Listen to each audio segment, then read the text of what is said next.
তাহলে শুরু করছি যে অসীম দৈর্ঘ্যের ঋজু আহিত পরিবাহী তারের জন্য কোনো বিন্দুতে তড়িৎ প্রাবল্য। তাহলে এক ফার্স্ট তোমাকে কি বলেছে, অসীম দৈর্ঘ্যের মানে যে তার আছে সেটা অসীম দৈর্ঘ্য, মানে অসীম দৈর্ঘ্য মানে যার কোনো সীমা নাই।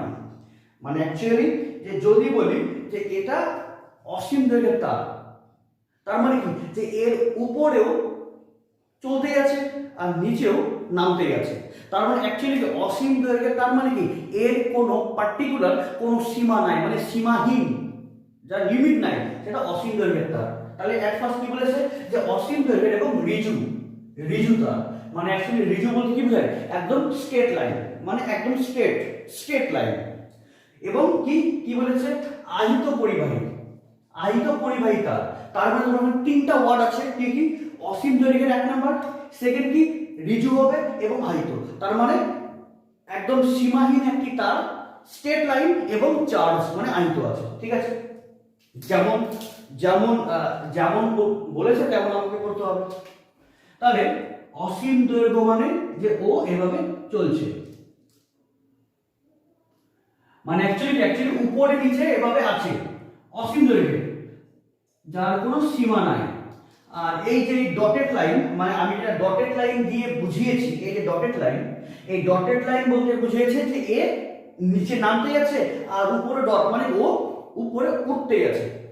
তাহলে এবং এটা কি বলেছে, ঋজু মানে কি একদম স্ট্রেট লাইন, এবং কি আহিত মানে কি এই তারে কিছু আধান আছে। কোন তারে? শুধুমাত্র এই এতটুকু অংশে না, মানে সম্পূর্ণ তারে আধান আছে, সম্পূর্ণ তারেই আধান আছে। ঠিক আছে, এবার আহিত কি, তাহলে অসীম দৈর্ঘ্যের ঋজু মানে স্ট্রেট লাইন, আহিত মানে চার্জগ্রস্ত পরিবাহী তারের জন্য কোনো বিন্দুতে তড়িৎ প্রাবল নির্ণয় করতে হবে। তাহলে কি ধরলাম, যে ধরি যে এটাকে একটি অসীম দৈর্ঘ্যের তার, এবং এই তার থেকে ধরলাম যে এই তার থেকে আর দূরত্বে, এই অসীম দৈর্ঘ্যের ঋজু আহিত তার থেকে আর দূরত্বে পি পয়েন্টে তড়িৎ ক্ষেত্র প্রাবল্য বার করতে হবে। তাহলে আমরা এটা করছি কার সাহায্যে, গাউসের উপপাদ্য। এটা মেন যে গাউসের উপপাদ্য থেকে, মানে কি এই মানে গাউসের উপপাদ্য অনুযায়ী আমরা এখানে অসীম দৈর্ঘ্যের তারের জন্য আর দূরত্বে পি পয়েন্টে তড়িৎ ক্ষেত্র প্রাবল্য বার করব। তাহলে এই যে পয়েন্টে আমাকে তড়িৎ ক্ষেত্র প্রাবল্য বার করতে হবে, গাউসের উপপাদ্য অনুযায়ী সেই পয়েন্টকে ঘিরে আমাকে একটা গাউসীয় তল কল্পনা করতে হবে। গাউসীয় তল, তাহলে করলাম যে এই পি পয়েন্টকে ঘিরে, এই পি পয়েন্টকে ঘিরে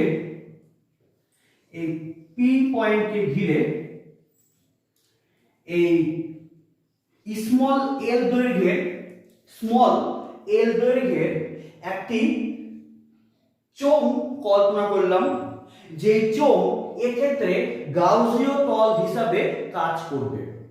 এবার তোমাদের ফার্স্টে একটা প্রশ্ন আসার কথা ছিল বা হয়তো থাকবে, যে তুমি দেখবে এর আগের মানে গাউসের উপপাদ্য অনুযায়ী আমি আরো দুটি তোমাদের অ্যাপ্লিকেশন করিয়েছি, এবং ওই দুটি অ্যাপ্লিকেশনের ক্ষেত্রেই যদি লক্ষ্য করে থাকো তাহলে দেখবে আমি কিন্তু অলওয়েজ গোলীয় তল কল্পনা করেছি। যে আগের দুটি অ্যাপ্লিকেশনের ক্ষেত্রে গাউসীয় তল হিসাবে আমরা গোলীয় তল কল্পনা করেছি, কিন্তু এক্ষেত্রে আমরা কি করেছি, এক্ষেত্রে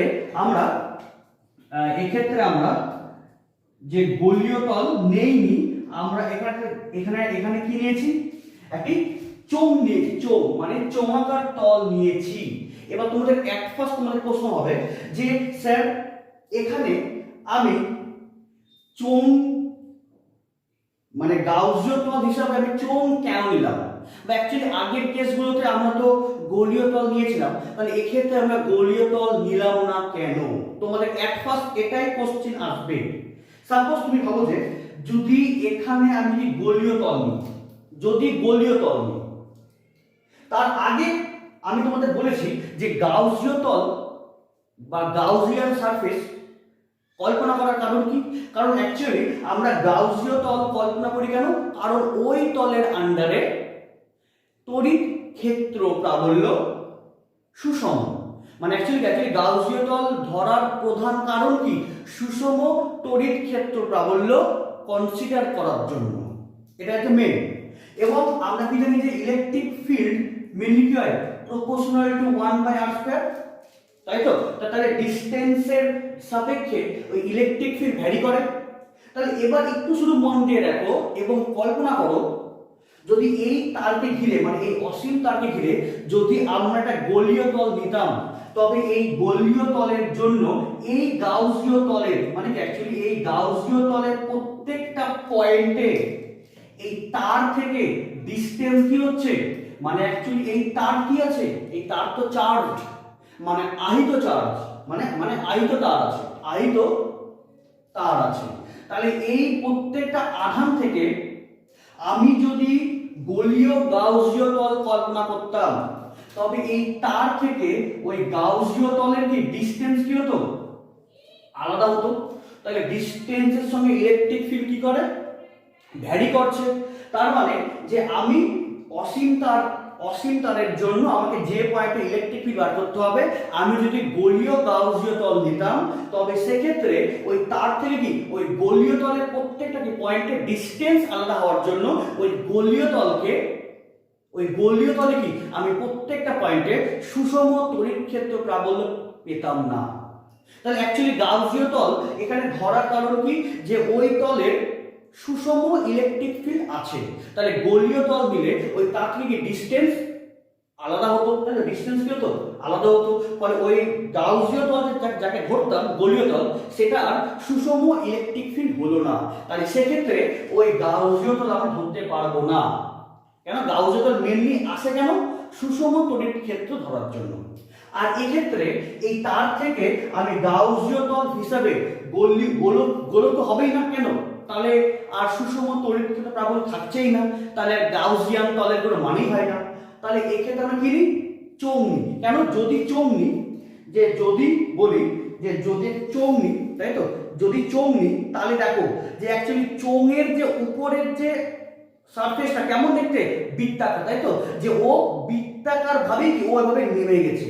তাহলে বৃত্তাকার ভাবে এখানে যদি নেমে যায়, তার মানে এই আহিত তার থেকে এই যে গাউসিয়ান তলের প্রত্যেকটার কি ডিসটেন্স কি হবে?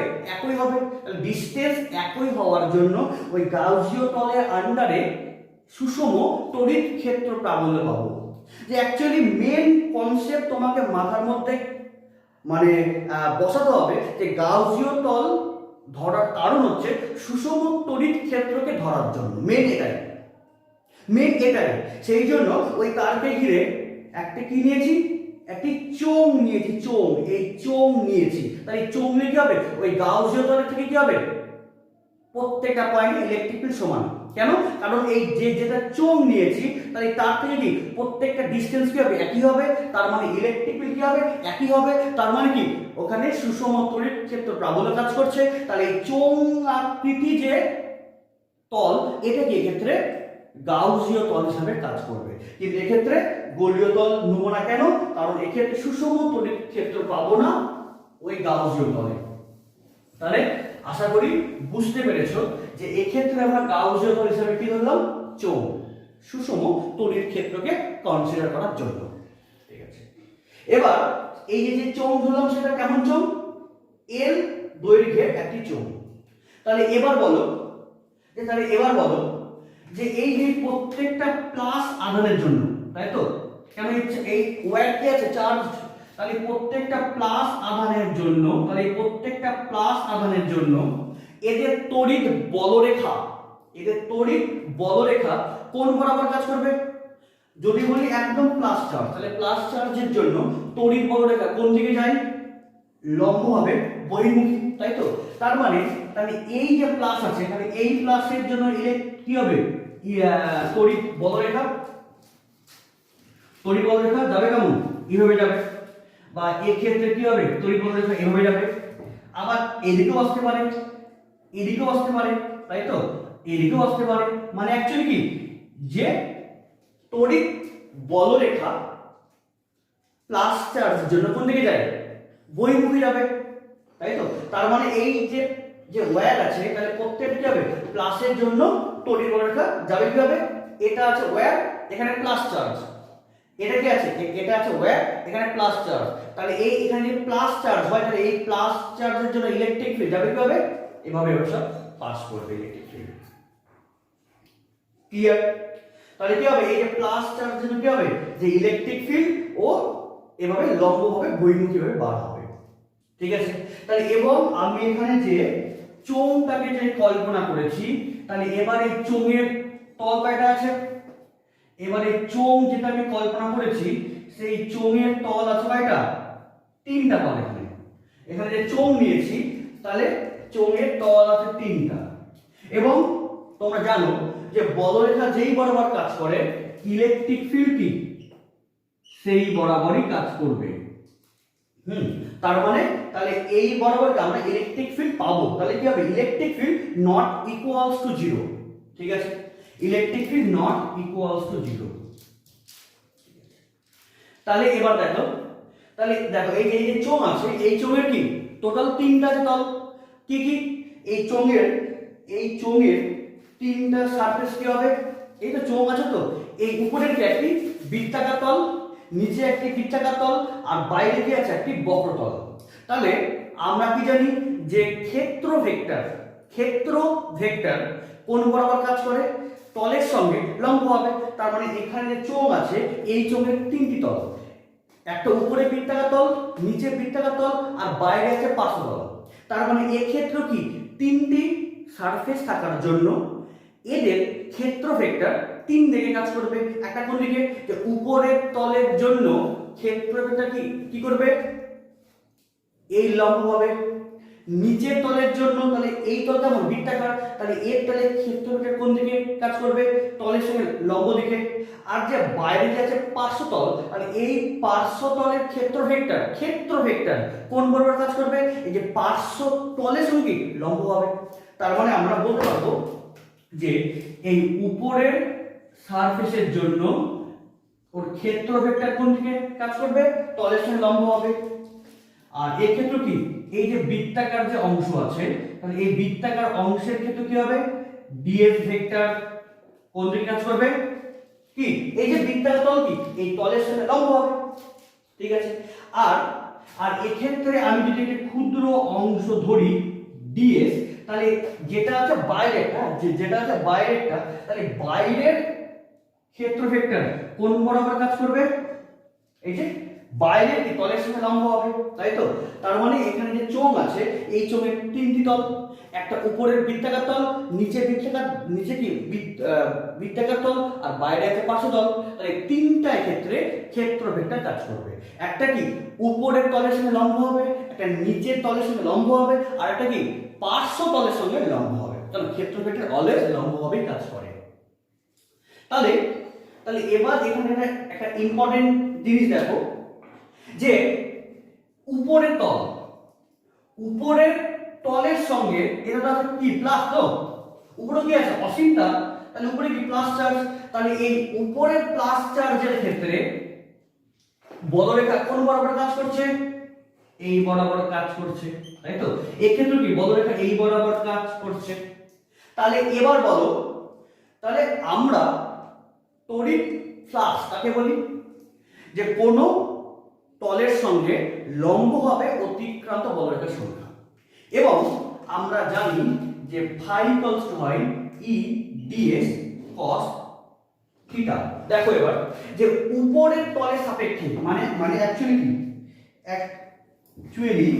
যে যেটা উপরে তল আছে, তাহলে এই উপরের তলের ডিএস ভেক্টর কোন দিকে, উপরের দিকে, আর ই ভেক্টর কোন দিকে, এই সাইডে।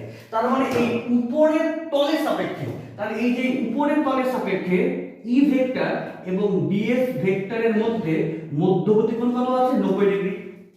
তাহলে উপরের তলের সাপেক্ষে ডিএস ভেক্টর এবং ই ভেক্টরের মধ্যবর্তী কোণ কত, 90 ডিগ্রি।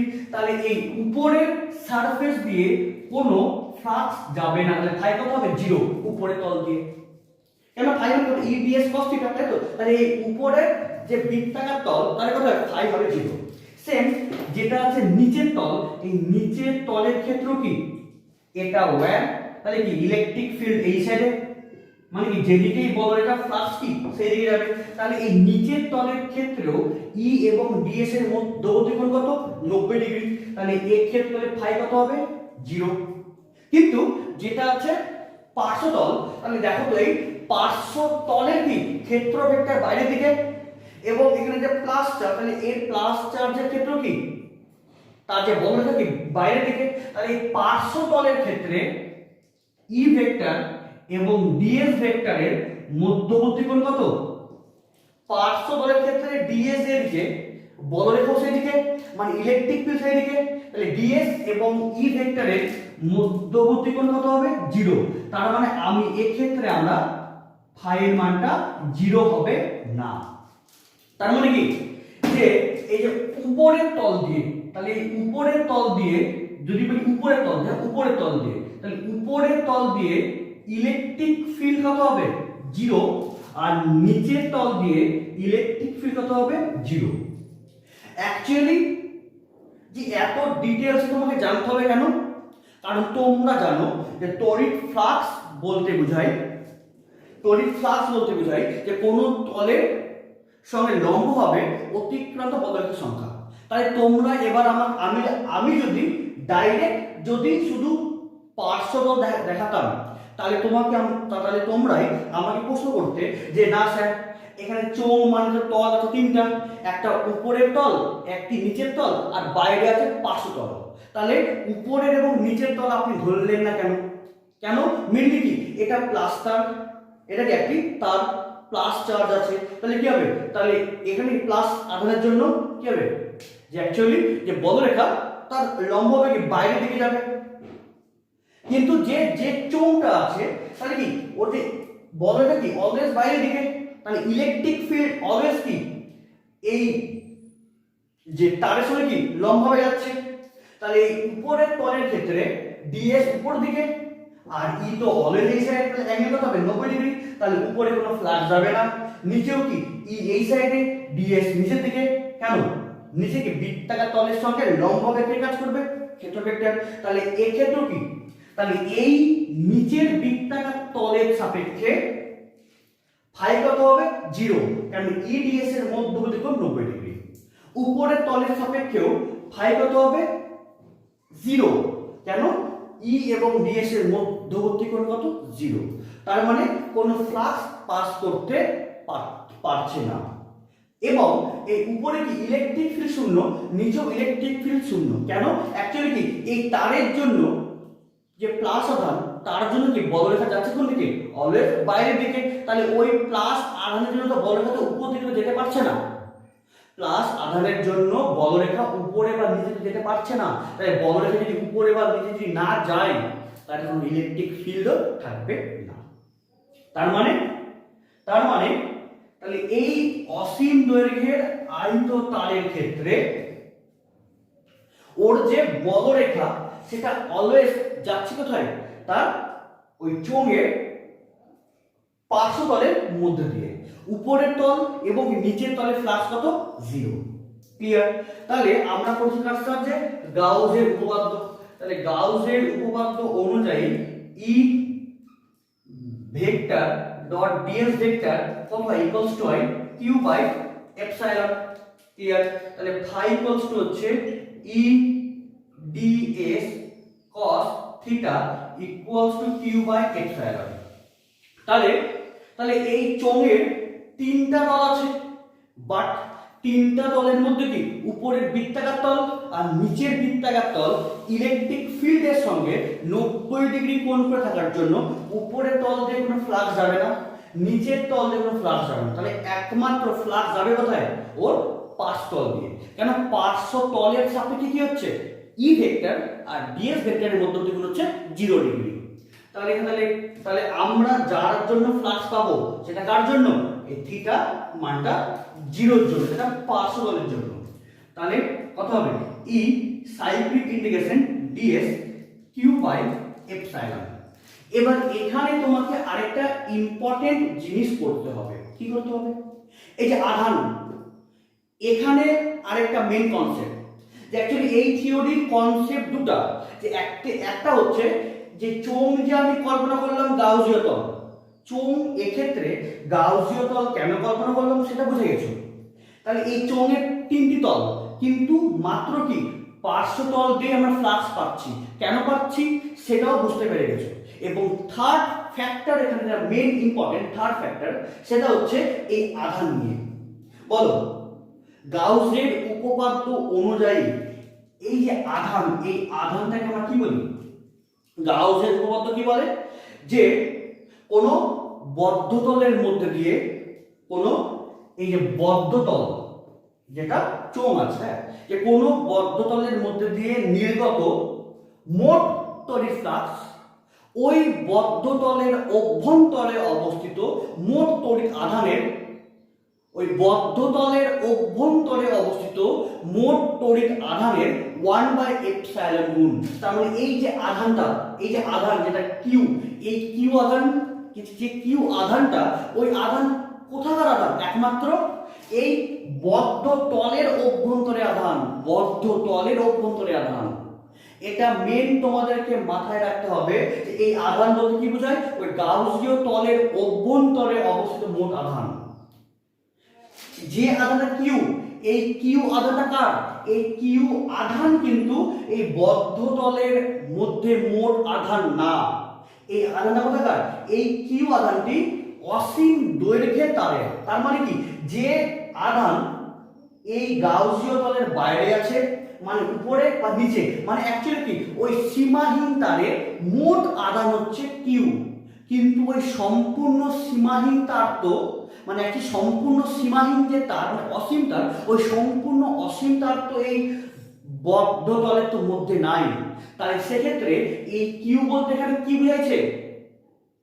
যদি বলি এখানে কিউ, তাহলে এই কিউ বলতে আমাদের কি লাগবে, মানে কি বুঝাবে?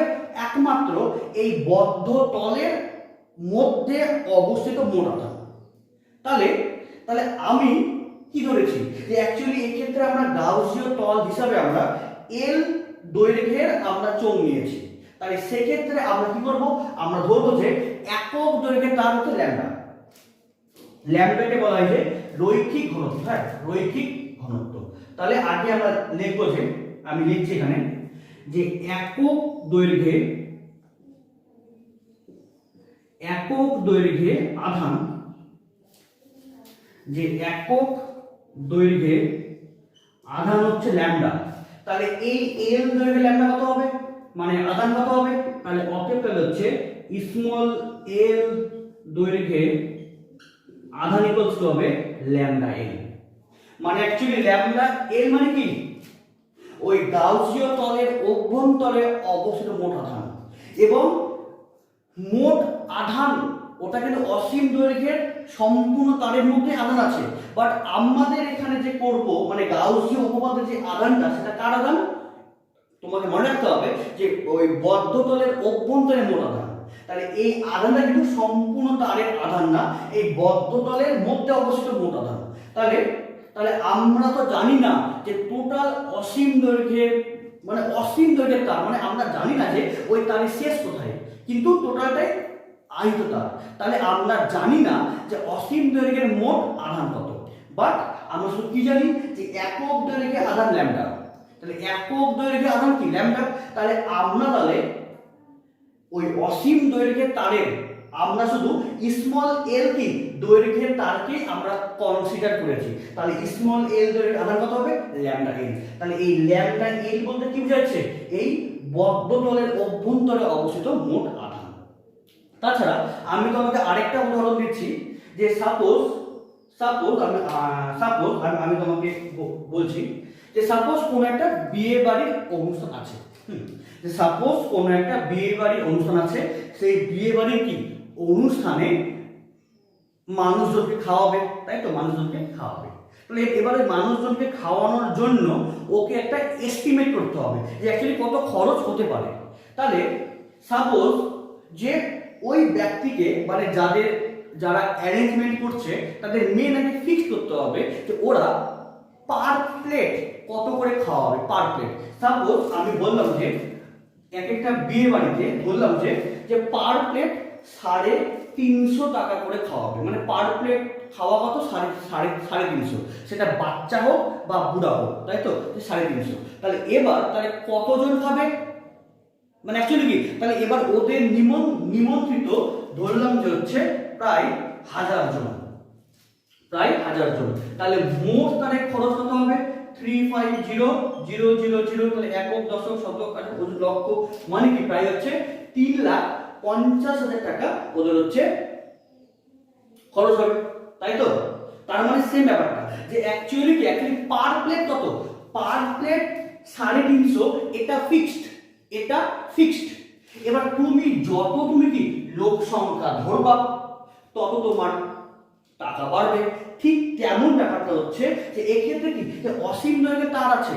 এবার আমি বললাম যে স্মল এল দৈর্ঘ্যে, তুমি যদি করো ক্যাপিটাল এল দৈর্ঘ্যে তাহলে কি হবে, তাহলে একক দৈর্ঘ্যে আধানটা ল্যামডা ফিক্সড, যেমন কি ছিল যে পার প্লেটের টাকাটা ফিক্সড, তেমন একক দৈর্ঘ্যে ল্যামডাটা ফিক্সড। এবার তুমি যত বড়, মানে অ্যাকচুয়ালি কি বলো, তুমি যত বড় চোঙ কনসিডার করে তুমি এই পি পয়েন্টে ইলেকট্রিক ফিল্ড বার করবা, তত কি হবে, তোমার যত বড় তুমি চোঙ নিয়ে কনসিডার করবা তত এলটা বাড়বে, মানে তোমার জনসংখ্যা বাড়ছে তাই তোমার খরচ বাড়বে, তাহলে কি, তাহলে ওই বদ্ধ তলের আন্ডারে আধানও বাড়বে। মানে অ্যাকচুয়ালি এক্ষেত্রে ওই একক দৈর্ঘ্যের আধানের কনসেপ্টটা আসলো কেন, কারণ অ্যাকচুয়ালি এখানে অসীম দৈর্ঘ্যের তার হওয়ার জন্য ও সীমাহীন মানে কি যে ওর ম্যাক্সিমাম পয়েন্টে আধান আমি জানি না, মানে অ্যাকচুয়ালি কি ওর টোটাল যে অসীম দৈর্ঘ্যের তার মোট আধান আমি জানি না, কারণ ওটা সীমাহীন তার।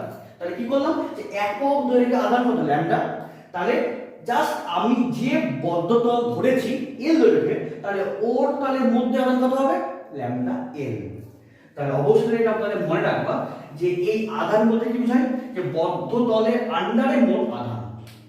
তাহলে এক্ষেত্রে অসীম তারের ক্ষেত্রে আমি ধরেছি স্মল এল দৈর্ঘ্যের বদ্ধ তল, তাহলে মোট তাহলে আধান কত হবে ল্যামডা এল। তাহলে ই ইনটু এই সাইক্লিক ইন্টিগ্রেশন